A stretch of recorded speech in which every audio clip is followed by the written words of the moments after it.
our third and final three-parter of our weekend live stream. We are now doing this every weekend. This is the second weekend that we are doing a three-part live stream. The first two are a Q&A, where we go over anything you want to talk about, any questions you might have, and we had a lot of fun with those on Friday and Saturday. A lot of great questions, a lot of interesting social science and social studies discussions.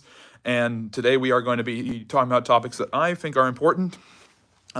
Instead of trying to get to them in my Q&A, I decided to add an extra live stream. It is more of a lecture format where I talk about certain issues, historical and otherwise, that I think are important and crucial for me to talk about. And today's live stream will be discussing two major topics. First off, the history of presidential elections and presidential politics in the United States. And secondly, a little bit of a history and backstory of Halloween and some of the superstitions that have led to common everyday practices in Halloween in the United States and other places throughout the world. So we've got our wonderful moderator, Simon, who is going to be moderating the chat, but you guys can feel free to drop any love and support and ideas, topics. If you have questions, I probably won't be able to answer any today, but we might get to a couple of them at the very end, who knows? But yeah, so obviously with the US presidential election only 2 days away, and a lot of people all over the world watching it, as a historian, I noticed the historic trends and nature of this election starting back in July, when President Biden dropped out of the race on the Democratic side and Vice President Harris assumed his position. So because of that, as a historian, I figured it was incumbent upon me to actually start analyzing the politics and political nature of this US presidential election. I do a weekly video where I, as objectively as possible, try to analyze what the campaigns are doing.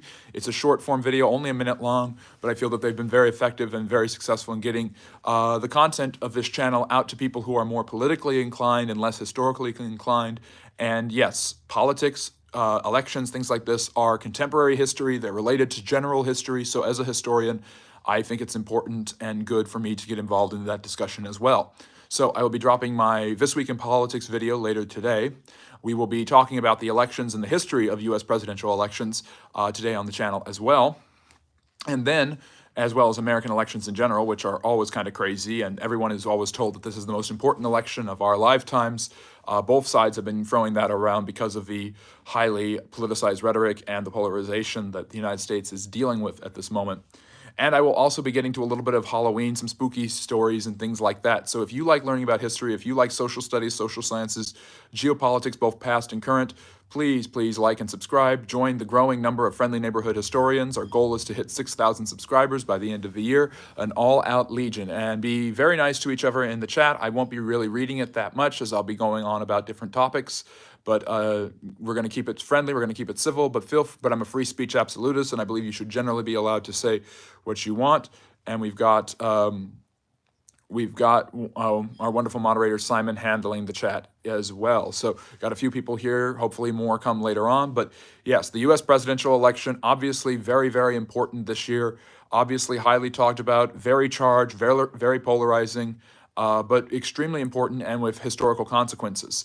And to be frank, almost every presidential election in US history has had huge historical consequences, and this one is seemingly going to be quite consequential for a lot of people all over the world. So I want to talk a little bit about first with the history and background of those presidential elections, and then I want to talk about this current one and some thoughts about that. I will also be dropping a long-form video tomorrow with screencast, where I will be doing taking a map of the U.S.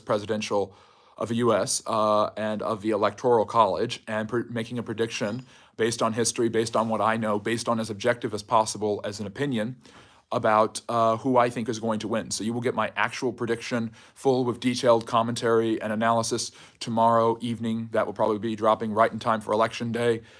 If you are in the United States, get out and vote. It's very important to do your civic duty and participate, get informed, learn about the topics that are important to you and the characters that are running for president and for all different offices, local, state, and federal. So anyways, and more importantly, help elect me as a friendly neighborhood historian with 6,000 subscribers. That would be really wonderful if we could get to that by the end of the year. So hello, welcome, good to see you. Thank you everyone who is joining us right now. So we are going to talk a little bit about the history of US presidential elections. So Commonly in U.S. presidential elections today, we have the Electoral College, which I'll explain later, and the U.S. popular vote. And the U.S. popular vote in different states helps determine who wins that state's electoral votes. So we'll all more about that later, more about the controversy surrounding the Electoral College, but I'm going to talk about how that was set up. So the Founding Fathers, following the difficulties in setting up their own government following the American Revolution, realized that they needed a stronger government than the one they had set up at the end of the Revolution. In the 1780s, Americans' government was called the Articles of Confederation. And the Articles had no executive, they had local judges, and they had a legislative branch with very little power, and basically states were printing their own money, paying off their own debts, and doing their own thing. This has enough, so it was very, very different and very, very weak compared to the federal government today. There was no idea of federalism. There was state governments, which were really powerful, and a federal government, which almost had very little power to itself. States controlled their own commerce, they controlled their own coinage, all of these things. So the Articles of Confederation had made the American government very, very weak because they believed that that limited government and the states' rights were more important than actual federal government. But as this started to kind of disintegrate and led to problems such as Shays' Rebellion, where Daniel Shays led a revolution, I believe in Massachusetts, because he wasn't getting paid by the state for his pension, his service, his duty in the Revolutionary War. The founders decided to reconstitute the American system. They took from the Greek, the Romans, and the English, and decided to devise their own not only their own system of government, their own electoral system. And they decided to set up Congress with the House and the Senate. House members were to be younger and considered to be more representative of the people. That's why there are more of them. And the number of House members is based on the size of each state. So thank you for voting for me. I really appreciate that. But there's a lot of most of the electoral votes that states have come from the number of congressional districts they have. And they decided that there would be U.S. House districts based on population, and that there would be 2 senators for every state. So, for instance, the state of California, the largest one in the United States, has 52 House districts. It also has 2 senators. So combining those, you get the number of electoral votes that California has, 54. Delaware only has 1 congressional district. It's a statewide congressional district, but it still gets 2 votes for senators. So the state of Delaware, the home of President Biden, has 3 electoral votes. In 1964, the District of Columbia was added to this, although it has no House members, no senators, and is not a state, but a district drawn from 2 states, Maryland and Virginia. It also gets 3 electoral votes, symbolically representing 2 senators and 1 congressional member. That's true of states like Vermont and Wyoming, where the populations are so small that there's more senators than there are House members. So House members were elected every 2 years. They're considered the junior members, and they could be elected with lower requirements for how long people have been citizens, and also for lower age requirements. They were only to be 25 years old, and they only had to be in the United States for 5 years as a naturalized citizen. And so that's how House members are determined. They determined it by a population of about 1 to 25,000. That has become disproportionately untrue in American history as states have grown and the population has grown. I don't know what the current metrics are, but there's 52 House members in California, and there's 35 million people in California. So that's a very disproportionate representation where it's very few representatives over a large number of people. So, anyways, I'm doing my predictions tomorrow, but I am not telling you who I'm voting for. It is my prediction. It is as objective as possible, and it is a little bit of opinion, but it is not saying that I think Kamala is better or Trump is better. But yeah, yes. So I've made predictions. I've said on this channel that I think that President Trump has the advantage, former President Trump, but that doesn't mean I'm voting for him. So the point being, anyways, so we've got the House members who are elected, and they're elected every 2 years. So every 2 years in U.S. elections, be it a midterm election like 2022 or a presidential election in 2024, every single one of the 435 congressional districts in the United States are up for re-election. Now, some of them are automatically won by the Republican or the Democrat because their district has such a dominant amount of Republicans or Democrats. San Francisco is a great example of this because San Francisco is overwhelmingly liberally Democratic, and the Democrat is always going to win. Nancy Pelosi is the best example of this. She has served in Congress for, I think, over 30 years, and of course was the Speaker of the House of Representatives. So she's going to win no matter what. It's a done deal. Then, like Wyoming's at large, Wyoming is a Republican stronghold, considerably to the right of the rest of the nation.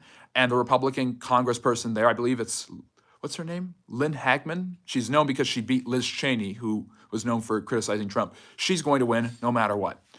Then there are swing districts in areas of the country where there are a more balanced number of Republicans versus Democrats. So in swing states like Pennsylvania or Georgia, there's these districts where you're not sure if the Republican or the Democrat is going to win.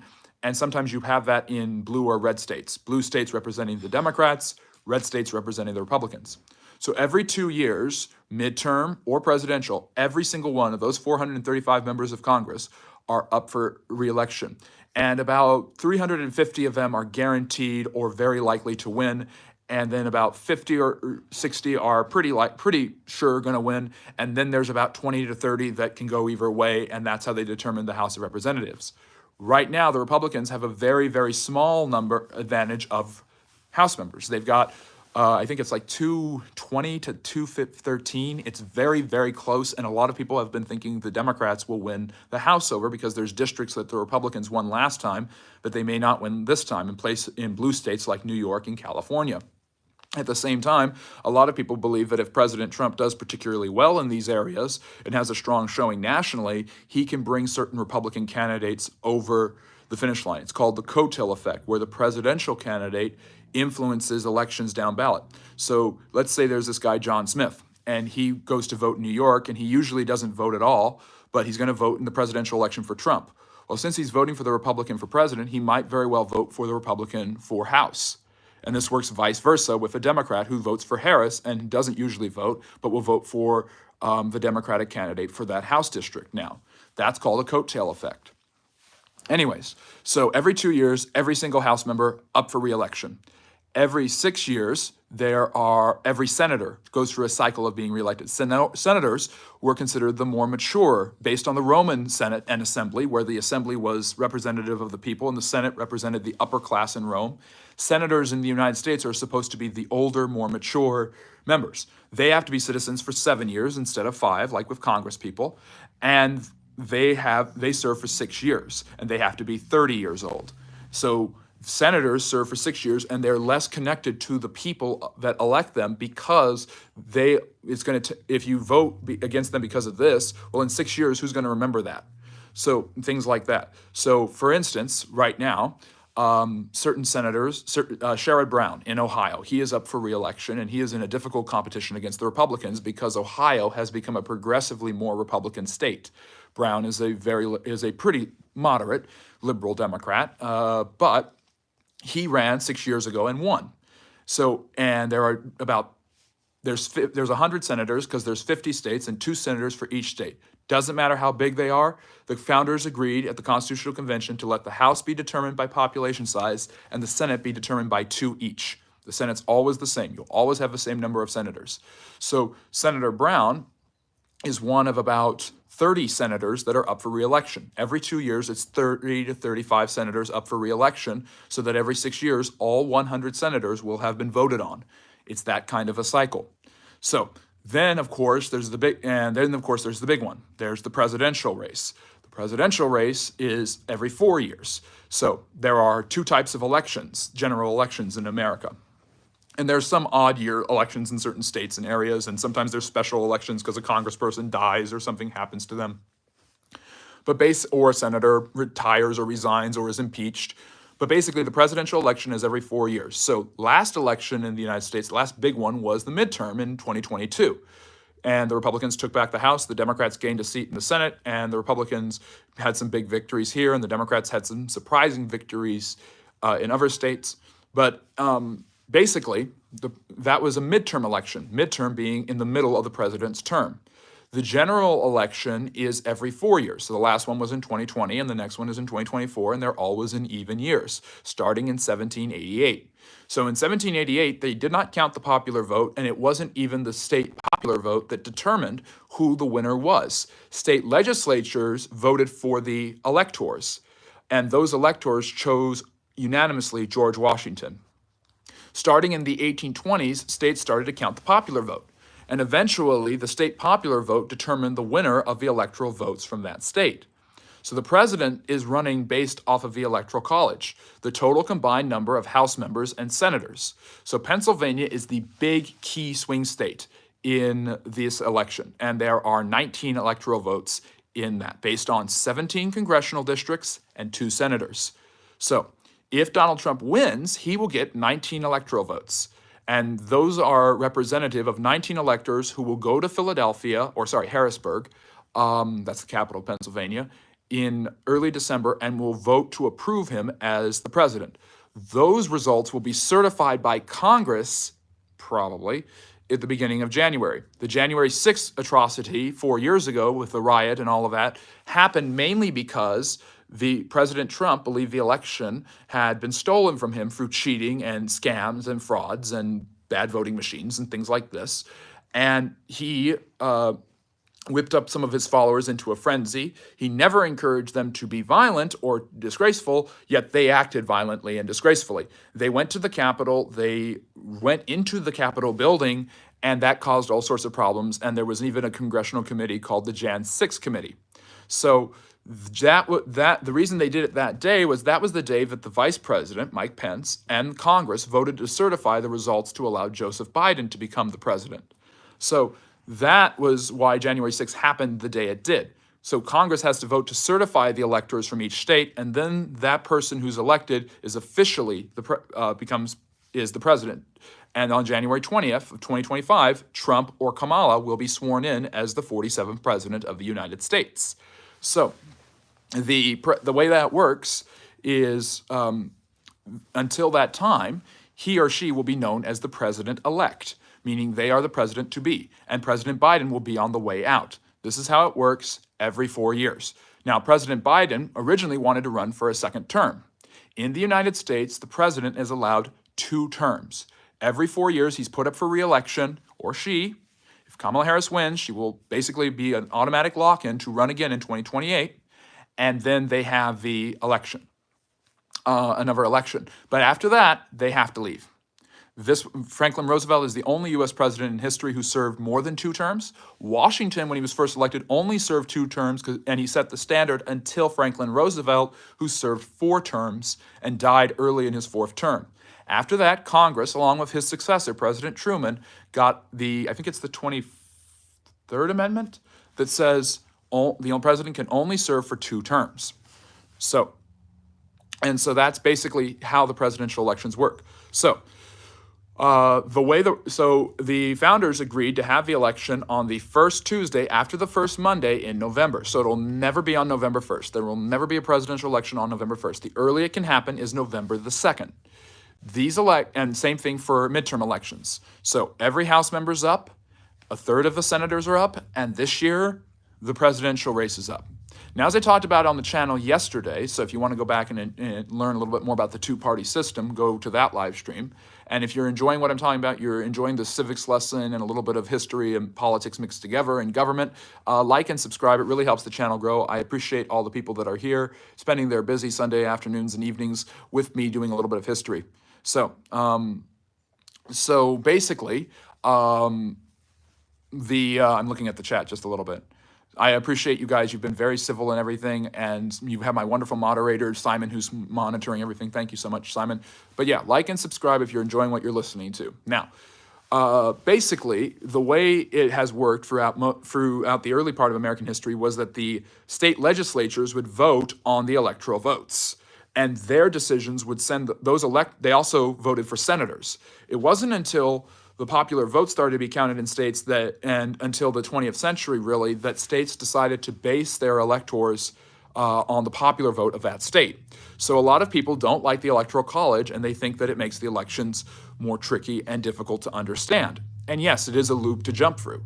But really, it's just pushing the goalpost back. Pennsylvania is going to elect either Trump or Harris, and they're going to vote for him or her based on their popular vote.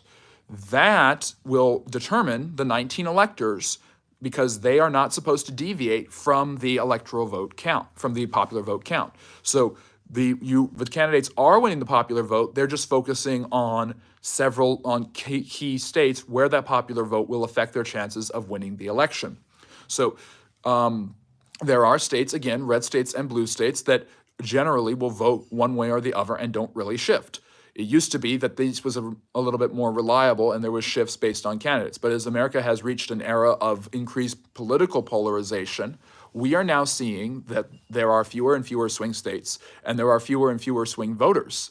Swing voters were people who in swing states or other states would change their mind, go from being one or the other. Now more and more people are, even though more and more people are dissatisfied with the Republican and Democratic duopoly that controls American politics, more and more people still are red no matter who, blue no matter who, or red till I'm dead. So it used to be that there were different swing states that would, and more states could be swing states, but the increased political polarization is changing that.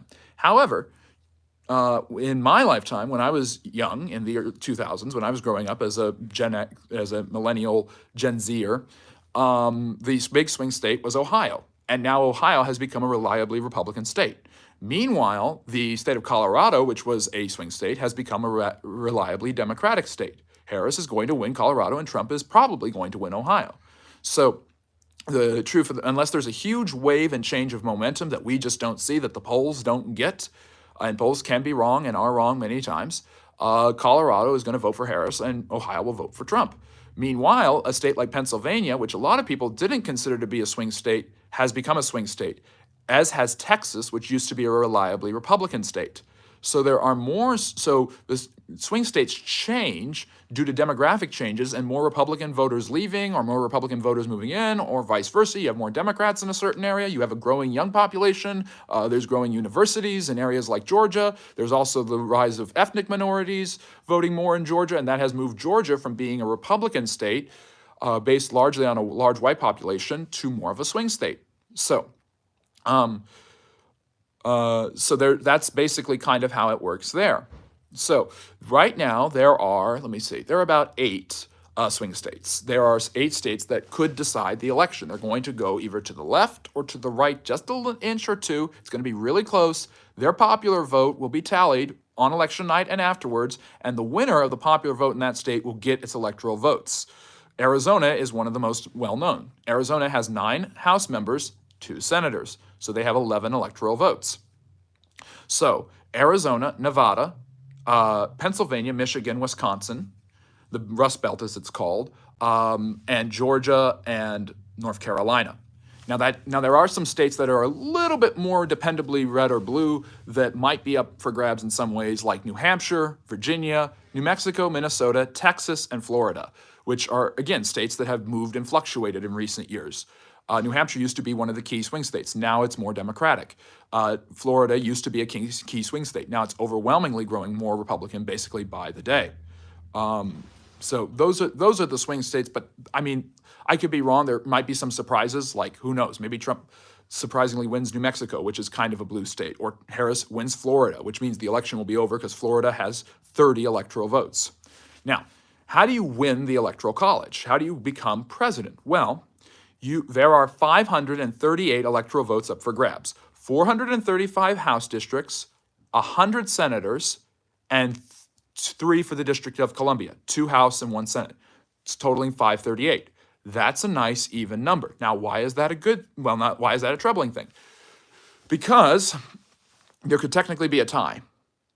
And technically you could get each of them with 269, meaning they both got a tie, and they will go, and the House of Representatives then votes based on how many members are in each state, and that person will become president. 270 is the magic number. If you have 270, you have a majority of the electoral votes. So you have to win a majority of the popular vote in that state, or a plurality in most states, because there's third-party candidates who take certain votes. You have to win a majority or plurality of the votes in your state to get the popular vote, to get the electoral college. So you have to win the popular vote in your state first off, then you have to get a majority of the electoral college. And there have been different instances where the winner did not win the popular vote. Trump didn't win it in 2016. He didn't win the popular vote. He lost it by 2 points to Hillary Clinton, mainly because California and New York, two of the biggest states in the country, are overwhelmingly Democratic. Trump barely lost in 2020, but he lost the popular vote by nearly 5 points. And then you have to go back in U.S. history. In 2000, George W. Bush lost the popular vote close to Al Gore, the vice president to Bill Clinton. But he won the Electoral College based on a very, very difficult process in Florida that basically gave Bush the election with just a couple of weeks before he became president. So then there was 1888 when Grover Cleveland won the popular vote, the popular Democratic president, but he lost the Electoral College to Benjamin Harrison, who moved into the White House. Cleveland left and came back and won a non-consecutive term, which is what Trump is trying to do. So Trump, history being made on his end, would be the second president to do that. He'd also technically be the oldest elected. He's slightly older than Biden was when Biden was elected in 2020. Anyways, and then one of the biggest instances, and probably the closest election in U.S. history that nobody ever talks about, is in 1876. In 1876, the Republican Party, who had dominated the White House and Congress since the beginning of the Civil War 15 years prior, and had tried to rebuild the South and give African Americans their rights after the Civil War, the Republican Party was in the midst of a corruption scandal. Ulysses S. Grant was a likable president, but had become extremely unpopular, not because he was corrupt, but because members of his administration were very corrupt. So what eventually happened because of this? Well, the Republicans nominated somebody who wasn't corrupt, Rutherford B. Hayes, the governor of Ohio. He challenged the popular New York governor, and New York was the big state of the time and still is one of the big states. It's called the Empire State for a reason, Samuel Tilden. Tilden was a Northern Democrat who wanted to end Reconstruction. Hayes was a Republican who wanted to keep it going. He believed strongly in the plight of civil rights for African Americans. And on election night, Hayes felt that he had lost. Indeed, he did lose the popular vote, and it looked like Tilden had won. But there were several electoral votes that were still kind of up for grabs. I think in Mississippi and Florida and states like that, Florida's always kind of been in the midst of that. Florida has been a reliable swing state, by the way, for a long time until basically, thanks to the efforts of Governor Ron DeSantis and a Republicanization and Trump living there, Florida has become a Republican red state, which is huge because it's 30 electoral votes. It's the big enchilada. But Trump has won it twice and is likely to win it a third time by an even bigger margin than the first two times combined. At the same time, so back to 1876, there was a commission that was drawn up that surveyed the election, and eventually, with 8 Republicans and 7 Democrats, they voted along party lines, and Hayes got the last electoral votes. Now, a lot of people screamed bloody murder and cried corruption then. Trump is not the first president to say that the election was stolen from him, by the way, nor the first one to think he had a case for it being stolen from him. In 1876, the Democrats were furious, but basically they made a deal with the Republicans to allow Hayes to win, some people have alleged. Hayes agreed to withdraw federal troops from the last sovereign states that had federal troops, thus ending segregation and allowing the Southern Democrats to take over and disenfranchise blacks who had been politically powerful since the end of the Civil War. So Hayes got to be president, but the exchange for him becoming president was the Union pulled out of the South completely, and the South became a Southern Democratic stronghold for another century. So that was the first example of somebody losing the popular vote, and that election was decided by 1 electoral vote. The Bush-Gore election was decided by 5 electoral votes, and of course you have Biden and Trump both very close in 2020, and Trump and Clinton close in 2016. Elections are generally been close in the last 20 years in American history. The only exception was 2008, when Obama beat John McCain pretty handily, flipping Republican states like Indiana and North Carolina. Although North Carolina is pretty much a swing state now, thanks to Obama's efforts. So that is huge. But at the same time, there are but basically, what's the deal now? Well, I know this is a lot to take in, but basically, there have been several instances where a candidate did not win the popular vote, but had the Electoral College bail him out. And a lot of people have thought this is completely unfair, that the people deserve the full power. The founders didn't believe that when they set up the system. They set up the Electoral College as a way, originally intending for state legislatures and elected representatives there, who were elected by the people, to be able to determine who would become president. It was a way of keeping checks and balances and not just letting the will of the people get politicians elected. Now, why were the founders so anti-people? Well, they weren't anti-people. They believed in freedom and liberty, and they believed that people would do the right thing. But they also believed people would want things and people would demand things, and that if somebody was running for high office who needed to be wise and judicious, if she or he was being swayed by the opinions of the people or could use their position to promise and give things to people, they wouldn't be an effective leader. So the founders hated what's called demagoguery, when a person basically just promises things and is throwing them out like candy in a way to one-up each other. And unfortunately, American politics today is full of demagoguery. Trump promises a child tax credit and no taxes on tips or Social Security. Harris promises that. Bernie Sanders, when he ran for president in 2016, 8 years ago, when people were feeling the burn, one of his biggest claims to fame was basically free stuff, free college, forgiveness of student loans, free healthcare. I'm not saying anything's wrong with these things. I'm not saying I'm against them. I'm saying that the founders did not have any concept of demagoguery except that it was dangerous and could lead the people down difficult roads. And then they felt that if people were demanding things of their leaders would become increasingly corrupt and increasingly repressive. And perhaps that is happening, perhaps that is not happening. I'm not an expert on that necessarily. I'm just saying how the system was set up. So a check on the people being able to determine who became president was based on the Electoral College. The Electoral College was a way for the states for a check to be placed where state legislatures would determine eventually the winner of the presidency. When it became the popular vote, it still remains a check because it's not the outright popular vote of the whole country. It's the popular vote from state to state to state. Now, the argument against the Electoral College, commonly made, is that it really pushes away the other states.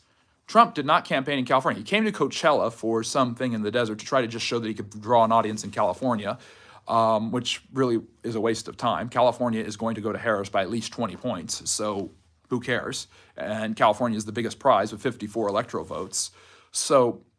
But the point being is that usually Republicans and Democrats will go to their stronghold states for fundraising or other opportunities where they'll raise money or meet with constituents or campaign for Congress people that they want to help out in difficult swing districts in blue or red states, or campaign for a senator who might be in battle, or a governor. Most governors, by the way, gubernatorial elections are in the midterm elections. So in 2022, there were a lot of gubernatorial elections, and most states have every 4 years they reelect their governors. New Hampshire and Vermont elect their governors every 2 years. So the Vermont and New Hampshire governor are up for reelection this year. Every 4 years, and then in odd years, states like Kentucky and Louisiana and New Jersey, Virginia, they have elections from time to time. So all that to be said, there's a few governors up, like North Carolina and Montana and Washington, but but because the focus is on the chief executive of the United States and not the states, the governors usually are elected in off years in those midterms. So the next big slate of governors up for re-election will be in 2026. So the argument against the Electoral College is that it takes the power out of the hands of the people. I wouldn't argue that. I would say it gives them an indirect means to get there. But the argument is that they won't campaign throughout the whole nation. They won't try to get the attention of all the people. They won't try to build a base with all the people. The problem is that if the popular vote was the determining factor, the trade-off is that California, New York, Florida, Illinois, and Texas would determine America's future, and the candidates would only campaign there, with once in a while dropping in states like Pennsylvania or North Carolina, where there are a decent number of people. So it would just change the locus of the states to those big states rather than random states. For instance, New Hampshire, which has been a swing state, although it's not really that much of a swing state right now, has 4 electors, only 4. It's a small state. And yet both Trump and Harris have spent time in New Hampshire because they think they have a chance to win it. And recent polls show that state getting very close. And that one might determine it, because if it's 266 to 268, New Hampshire could swing it one way or the other because it's only 4 electoral votes. So why am I saying all this? My point being, at the end of the day, that the popular vote if we switch to a popular vote or a national popular vote, it would just create another series of issues and people demanding things. So, and problems. New Hampshire, Trump and Harris would never go to New Hampshire, would never bother with New Hampshire or Maine or a small state that with a few votes, but they would bother with the big, large states. So it would just change the focus. So regardless of what you have, at the end of the day, when you base it on popular vote, be it Electoral College or just the regular popular vote, you're going to have people, you're going to have candidates targeting certain states for their own benefit and their own power, because they're going to try to get either an outright win in the popular vote, which has favored the Democrats until recently. The Republicans are gaining in registration, they're gaining in party ID, they're gaining in people who are independent who say they are more Republican. And so there are more, so they aren't outright in the advantage yet compared to the Democrats, but they have been gaining on them. And the Democrats argue conversely that the Electoral College favors Republicans because it doesn't let the Democrats use California, New York, and other places to exacerbate a big lead in the popular vote and win. So, yeah, so thank you.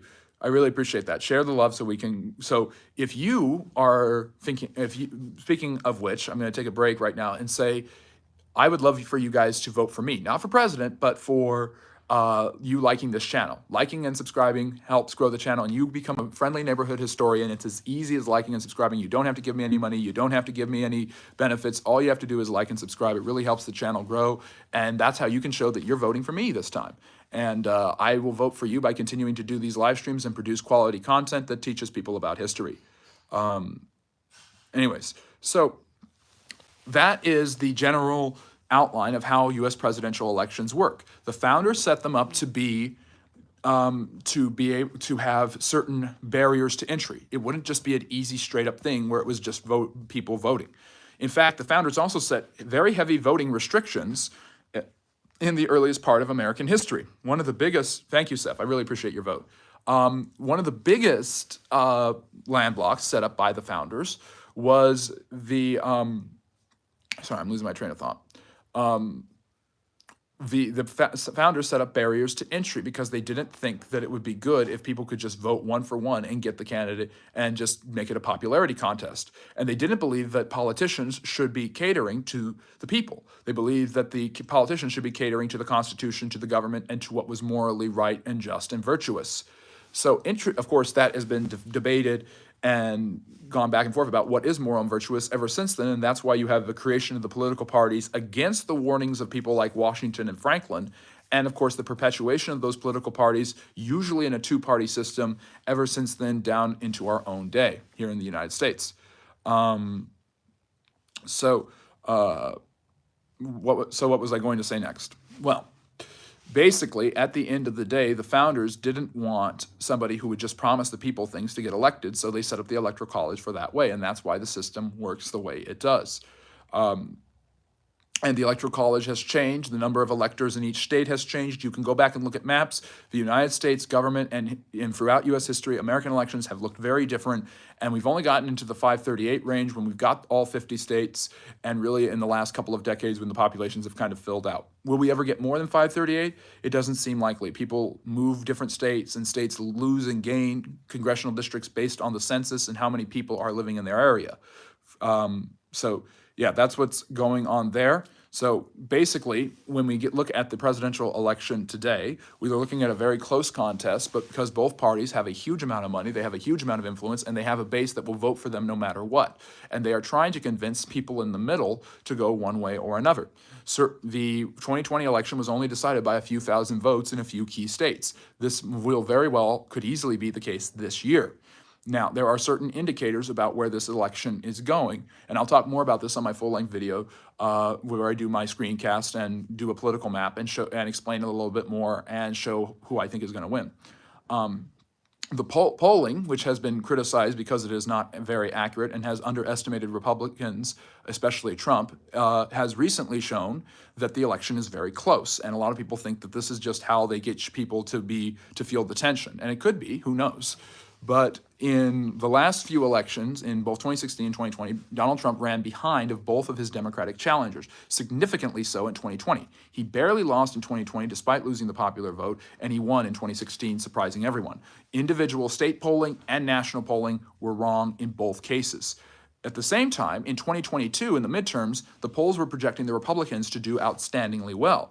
But the Democrats, buoyed by women voters mainly, who were worried about the issue of abortion, strengthened the Democratic stronghold and allowed the Republicans to barely squeak into the House majority and not take over the Senate like they had anticipated. The Republicans are projected this year to take over the Senate, however, and most people think that. And the House is kind of becoming more of a coin toss, and the presidential election is seen as a coin toss as well.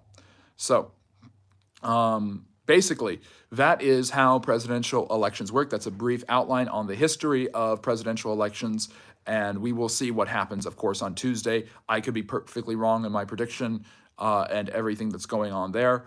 But basically, if system seems kind of broken, it's because it is.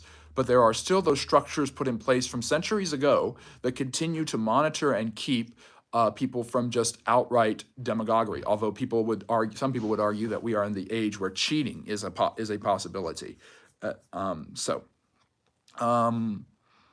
Anyways, was there anything? I'm saying the system is broken. I'm not saying, by the way, that the election is stolen or rigged or any of that stuff. I have been consistent in saying that I don't think there ever has been a presidential election as a historian that I could say has been rigged or stolen. Oh, that's what I did want to talk about. There have been some that have been accused of being stolen, however. And Trump is not the first one, as bombastic and nasty as he is sometimes, to say that. In 1876, you had Tilden. Basically, clearly the election was taken from him in some sort of way. But the first example dates back to 1824. And 1824 is one of the most interesting elections in American history because it's A, one of the most corrupt and dirty, and B, it might very well have been stolen based on the fact that the Electoral College did not determine the winner. The House of Representatives determined the winner. So, if the presidential candidates cannot get a majority of electoral colleges, the Constitution says that the majority of the electoral votes in the Electoral College, the Constitution says that the top three finishers go to the House of Representatives who determine that. In 1824, there were 5 different men running for president. James Monroe had just finished a very successful and underrated 2-year term in 8-year presidency. And there were a bunch of people who basically agreed on many of the same things, but had different demographic interests that supported them, be they big business or small farmers or other people. And the 4 major ones were John Quincy Adams, his Secretary of State, the son of the President John Adams, who was one of the founders, Andrew Jackson, who is on the $20 bill, the American $20 bill, who was a war hero, but also an irascible general known for his aggressive behavior and has made many people think of Trump. William Crawford, who was the Secretary of Treasury, and Henry Clay, one of the most famous American politicians that you've never heard of, who got so close to the presidency time and time again, but was basically one of the smartest and brightest senators and House members we've ever had. And then John C. Calhoun ran as well, but he kind of dropped out of there. And the 4 men went to Election Day: Crawford, Clay, Jackson, and Adams. Well, on Election Day, Andrew Jackson was very popular with the common man, and the common man gave him a big advantage. He had a plurality of the vote. If you have 4 candidates, very hard, especially 4 candidates that have a lot of standing and they're all of the same party and they're kind of just divvying up areas based on where they're from and who they like to represent or say they like to represent. It's not going to be like America now, where yes, you have third parties like Jill Stein running for the Green Party and Chase Oliver running for the Libertarians, who are going to get 1 or 2% of the vote max. You're going to get a divided electorate. Third parties have had very little influence have had some influence in American history, but no long-standing power in presidential elections. They have not gotten close to the White House in quite some time, if ever. So, but you had 4 guys from one party touting their regional interests and personal ideas. And so Jackson came in first. He had the most electors, and he had a decent amount of the popular vote. Adams came in next. He had less. Third was William Crawford. And then fourth was Henry Clay. Because there was no one with an outright majority, just like in the case if there's a 269-269 tie between Kamala and Trump, they go to the House of Representatives. And the House of Representatives votes in an interesting way. It's not based on the majority. It's based on each person from the state, the total number of states, getting that number of votes. So Texas has 38 House members. So they will cast, if it's tied, they will cast 38 votes in the House of Representatives in January to determine the winner. Or maybe December, I'm not sure. That's what happens if it's a 269 tie. But basically, how does this work? Or their delegation gets one vote each. So it actually comes down to the total number of states won. And those states' House representatives agree and they vote, and that's one vote for this person. So it will come down to 50 votes based on the 50 states. So, but that's if there's a tie, and this hasn't happened except once in American history. So in 1824, the House of Representatives had to decide. Crawford had a stroke and dropped out, so it's Jackson and Adams.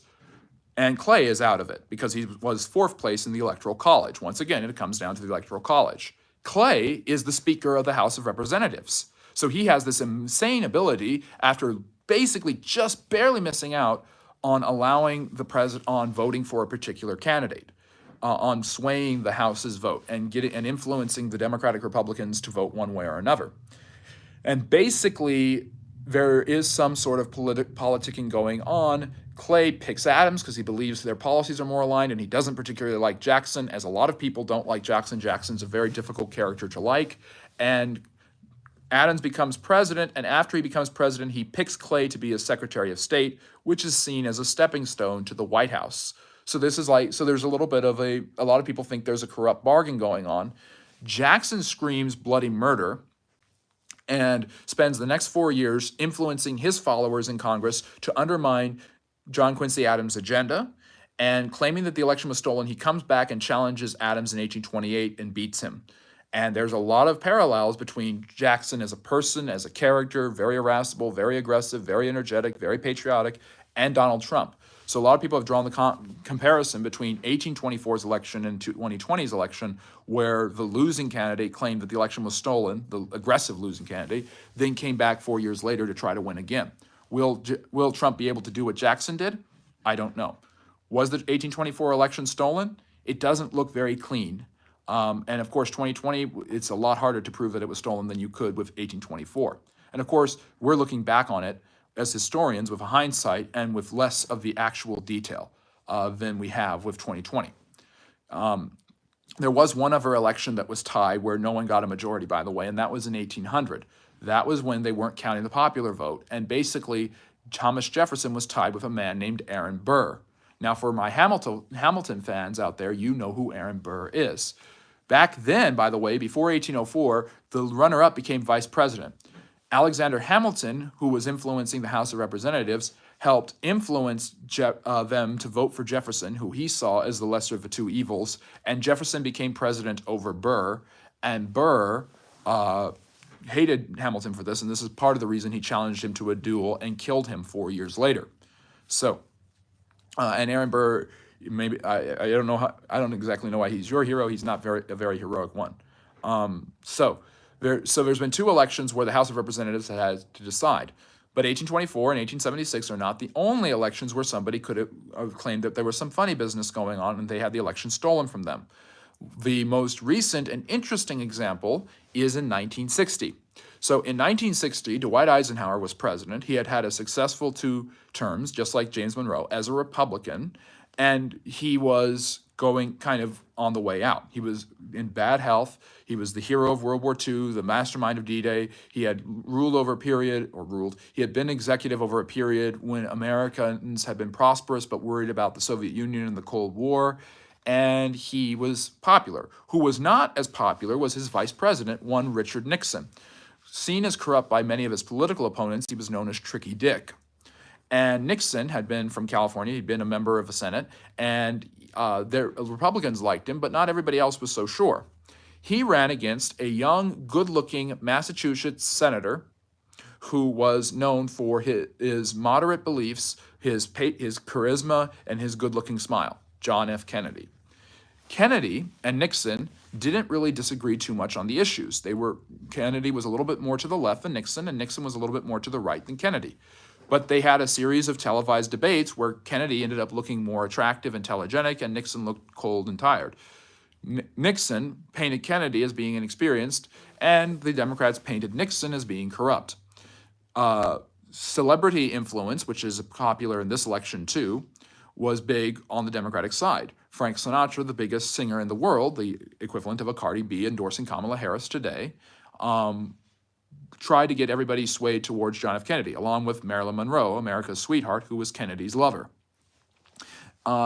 Sinatra tried to get was swaying that, and supposedly a common, you could call it a conspiracy theory, a historical conspiracy theory, albeit, is that Kennedy's father and family, who were all very political and all very influential, used that, went to the mafia connections that Sinatra was known to have and used them to rig the election in several of the swing states, particularly Illinois.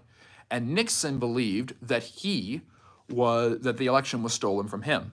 And he never pressed this issue and tried to make it an issue of division because he didn't want to pull the country apart, something that Trump chose not to do. But Nixon ran 8 years later, came back, thinking his election had been taken from him, and won. So will Trump repeat what Nixon did? Maybe. We don't know. Nixon came back in 1968. 1968 is another American presidential election that is similar to this one in uncanny fashion. The 2024 Democratic Convention was held in Chicago, and it was notorious for protest over the war in Palestine. The 1968 election, Democratic Convention, was held in Chicago and was notorious for protests over the Vietnam War.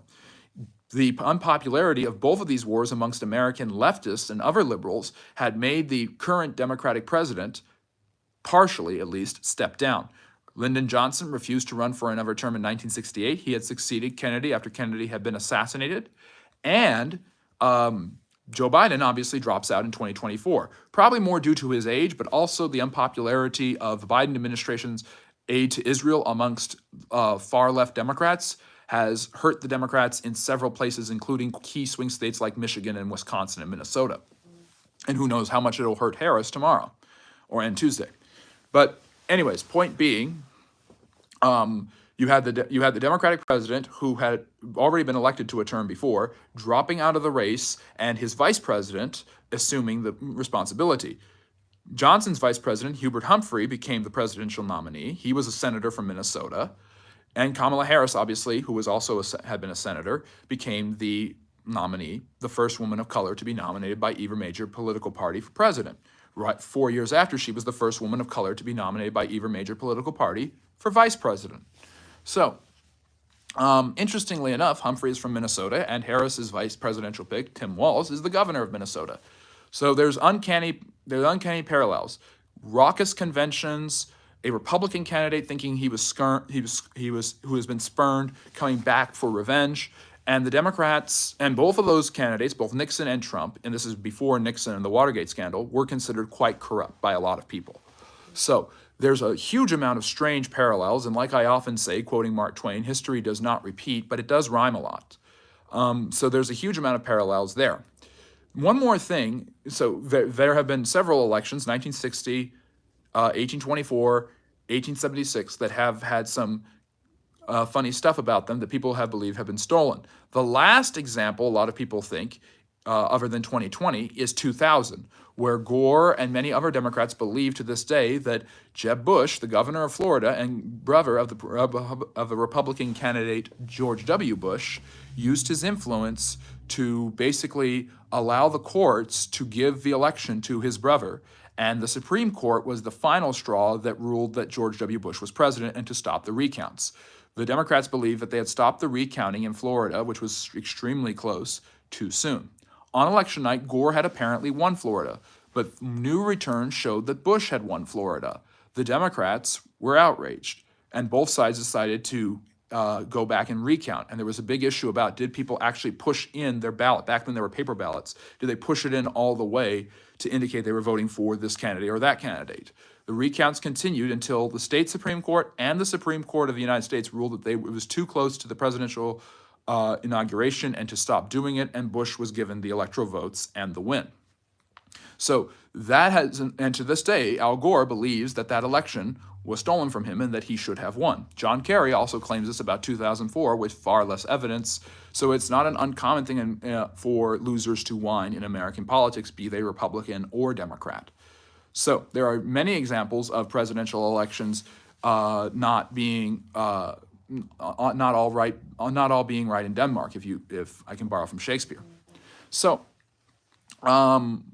basically, that's a key outline of past presidential elections with similar traits to this one, past presidential elections with accusations of fraud and other things, past presidential elections that were so close the House of Representatives had to decide, and a basic overall structure about the U.S. presidential elections, presidential politics, and what the election will look like for Harris and Trump come Tuesday, and come Tuesday when we see the results. One other thing to point out about the founders that skipped my mind earlier and is coming back to me. A huge part of the founders' motives were, and something that they would be horribly outraged by with American media, American politics, and the way we just spend so much attention on presidential politics and so much weight is placed in the president to solve issues that he or she can solve partially but can't solve completely. The founders did not intend for the president to be the most powerful force in the country. They created the office of the executive to make up for the fact that the Articles of Confederation had a very weak government. The president is supposed to be stronger, and he's supposed to act and get things done quickly if need be.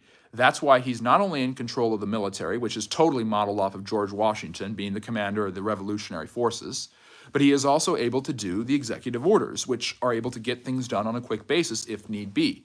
So the president has this ability to act swiftly for the betterment of the American people.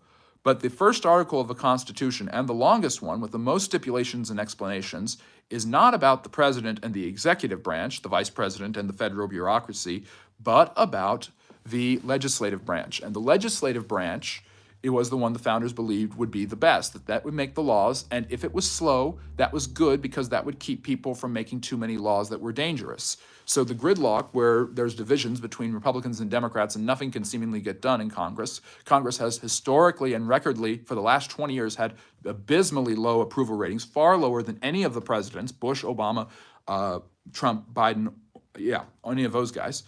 And has also been seen as historically incompetent and corrupt. And there is some evidence for that to be true. However, the founders meant for there to be gridlock. They meant for it to be slow because they felt the more laws that were made, the more the government would control things, and they didn't want that. Another thing that people do not think about when it comes to presidential elections is you are not just electing a president and vice president, you are electing a federal bureaucracy. The president is responsible for, and the vice president is supposed to help him or her in setting up a federal bureaucracy with the different departments, the State Department, the Defense Department, the Federal Emergency Management Administration, FEMA, the EPA. These things all run because based off presidential appointees, they're approved of by the Senate, things like that. The president is also responsible for setting up federal judges who serve in different roles, and if a vacancy is open, of filling Supreme Court seats. And if Congress, the Senate in particular, has to approve all of this.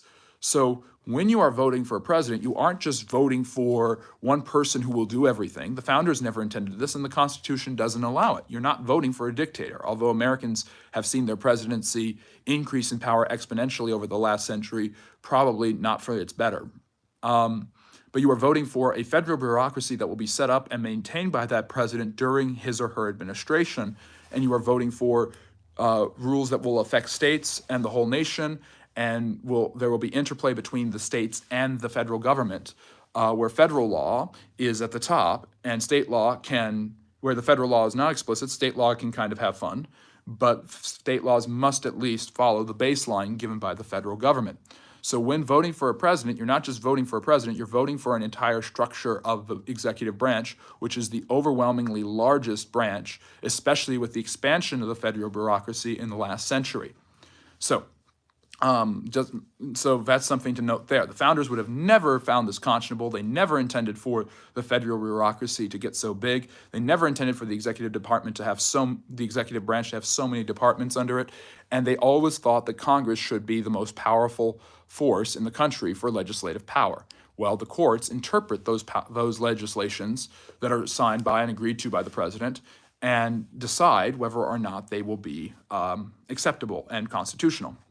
One thing to add is that the founders gave Congress the ability to overturn the president's veto if the president refused to sign a law. And that has not been common, although it was common in presidencies like Andrew Johnson's. That has not been common because the polarization has led to a very, very split Congress where there are majorities, but not overwhelming majorities. And fewer political figures and legislators are willing to vote against their party. They need the funding, they need the support, and they need to be able to reach out to their constituents, and they need to be able to promote their values. There is fewer and fewer bipartisan efforts in this country, and there is fewer and fewer chances for either party to dominate. So throughout most of the 20th century, the Democrats controlled the House of Representatives overwhelmingly. Now it goes back and forth all the time, and the majorities are not 40 and 50 seats, they're 10 and 20 seats, because more and more people are becoming more and more polarized, and there are fewer and fewer split ticket voters. Those are voters who may vote Republican for president and Democrat for Senate, or vice versa. More and more people are voting down the line red or down the line blue, and the political polarization has gotten really bad. And Trump has contributed to this, although a lot of people think he's solely responsible, and that's not fair at all. So, anyways, so that's a brief outline and overview of the U.S. presidential elections and how the founders set it up and why they set it up. They'd be horrified if they could see this, but they'd also be astounded by how far this nation has come too. Everyone always says the founders would turn over in their graves. Well, they'd also be pretty astounded by America and its history, and they'd be pretty proud of some of the things America has done, and of course, not all of them. By the way, the voting structures in this country have changed significantly. The founders originally intended only for men who owned land who were 30 to be able to vote. Then they lowered it to 25, and eventually all men could vote, and it was really all white men. And I believe some freed blacks in the North could vote, but they were very disenfranchised. And eventually that was extended after the Civil War with the 15th Amendment to all freed men, which became all black men, white men, and other groups. Although Native Americans were always disenfranchised. And African American women, along with all other women, gained the right to vote with the 19th Amendment in 1920. And it wasn't until the 1960s that the voting rights of African Americans were secured with the Voting Rights Act, which ended poll taxes, grandfather clauses, and other discrimination. So as American history has gone on, there has been a growing amount of constituency where more and more Americans are able to vote. And the suffrage, the ability to vote, has become bigger and bigger throughout American history. Suffrage does not just include women. It includes men who didn't own property. It includes African Americans and other minorities. And most recently, in the time of Richard Nixon, I think it's the 26th Amendment, lowered the voting age from 21 to 18. So if you look at America's history, you can see a general growth in the amount of people who are able to vote and a outpouring of more and more groups and younger people who are able to vote. So that's, I wanted to add that in as well because I wanted to bring that up earlier and then forgot. There's just so much to go over here. It took up the entire hour. Yes. So we are over an hour in. I know I normally answer questions and stuff like that. We didn't get into the Halloween stuff. I'm sorry about that. In case anyone was wondering, I might stay on for a few more minutes and talk about the Halloween stuff. But if you guys really liked what you have learned and you've enjoyed this live stream, and there's been a lot of you here, I've been seeing people pop in and out. I've read a few of the comments in the chat. Please like and subscribe. It really helps the channel grow. Becoming a friendly neighborhood historian is as simple as liking and subscribing, and that makes the channel grow. And you guys can get access to all of the content that I do on a daily and weekly basis. So I really appreciate everybody and what they are doing, and you guys coming and helping out. Thank you so much, Ruben. You've given me the best compliment of the day. Unbiased information. I've tried to be as unbiased and as fair. Oh, Andy, good to see you. As unbiased and fair as possible, criticizing and praising both sides when I can. Do I believe in guns? Yes, they exist. There you go. Now subscribe. You weren't specific on what I believe in guns. Thank you so much. I was going to say a couple of Halloween tidbits since we've got the time, some spooky stuff to keep you entertained, since I promised that. I talked about this on the channel a lot. You can go and check out my longer length video that dropped on Thursday on All Hallows Eve about All Hallows Eve. Halloween comes from a Celtic practice known as shaman, where they would actually, it was supposed to be the pagan New Year between October 31st and November 1st for the Celts, a barbarian group mainly centered in the British Isles in the UK and Ireland. These people would believe that at the end of their harvest, the new year would begin. And also at the end of their harvest, the spirits of the dead would come closest to the earth. So they would do all sorts of rituals and sacrifices. And in order to ward off the spirits, they would dress in costumes so that spirits wouldn't know who they were and they could scare them. And also, they would make offerings and take offerings from people to give to the spirits. So that's where dressing in costume and trick-or-treating comes from. And that's why October 31st is Halloween. The church, the Catholic Church in particular, when it proselytized these areas and converted them to Christianity, as it did in other places, instead of dropping these practices, adapted them to Christianity. November 1st is All Saints' Day, when the saints in heaven are celebrated in Catholicism, and November 2nd is All Souls' Day, or Dia de los Muertos, where the dead are celebrated, and the people who are dead in Catholicism, dead and waiting their turn to get into heaven in the middle state of purgatory. So those celebrations kind of overcame All Halloween and the pagan origins, and it became All Hallows Eve. But the modern adaptation in America has made it a far less consequential holiday, at least in terms of existential existence, because these people in the ancient Celts were actually scared of their existence, and medieval Catholics were scared of their salvation, and were looking to become saints as well. So there's a lot going on with Halloween. Those are some quick, fast facts about Halloween, some history there. There's a full-length video that you guys can check out about Halloween that I did, and some of our commentary, and yesterday's live stream we talked about it as well. And I'm gonna, that's just some stuff about Halloween and things like that. Andy, that is a fantastic question. I'm gonna say Washington, but I love W.E.B. Du Bois, and I want to talk about that more in my next live stream. So we are here every Friday and Saturday for a live Q&A. Fridays at 7 p.m. Eastern, Saturdays at 8 p.m. Eastern. Start off your weekends and continue your weekends with asking some questions, dropping some comments and topics that you want to discuss history-wise. And then Sundays is my live stream lecture, which I hope will develop into some form of podcast. So I hope you've enjoyed one of the earliest, if later on, hopefully we'll call it this, the Friendly Neighborhood History Podcast. So we will stop it here, but thank you so much. I really appreciate all the support and commentary you guys have given. If you enjoyed what you learned, like and subscribe. I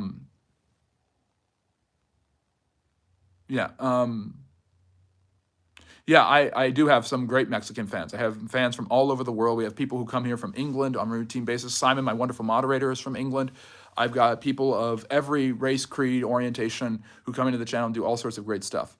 Oh, Otter, I'm sorry, you missed it. You can go back and watch the recording, though. This will be posted to YouTube soon.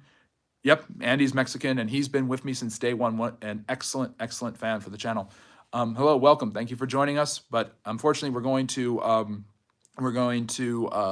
call it here. We've been going for almost 70 minutes. You want to, usually if someone subscribes, although it's hard to do this, it's hard to make 5,000 videos, I try to do a video on a topic of their choice. So Ruben, since I'm assuming you have subscribed, I will make a video about Dia de los Muertos. My long length Halloween video that I did, usually I do short form content, but my long length Halloween video that I posted on Halloween, on All Hallows Eve, talks about Dia de los Muertos and its impact and where it comes from. But I can do one that's more in-depth about that as well. What Kat's asking if he should buy a gun, or she. Yeah, go ahead if you can afford it. I'd rather you buy groceries. And groceries might as well be just as expensive as that nowadays. So, am I Cuban? No, I am American. But I appreciate someone thinking that I am Latin. It makes me feel good. I don't know why, but it makes me feel good. All right, I hope you all have a very great rest of your Sunday and a very, very enjoyable week. Maybe it's because I think I'm more tan and not as pale, so I appreciate that. Well, too bad, because I'm going to go live and I'm not a boy. Yes. And I will hopefully see you guys Friday, Saturday, and you can watch my content, comment, say hi, do all sorts of fun stuff. I upload daily content, usually short form videos and at least one long video a week. I did 2 this week, one for Halloween on October 31st, and October 31st is also Reformation Day, the start of the Protestant Reformation in 1517. So that video dropped overnight last night, so please go out and check that out. Thank you, and have a great rest of your week, and I will see you all on Friday. Take care, guys.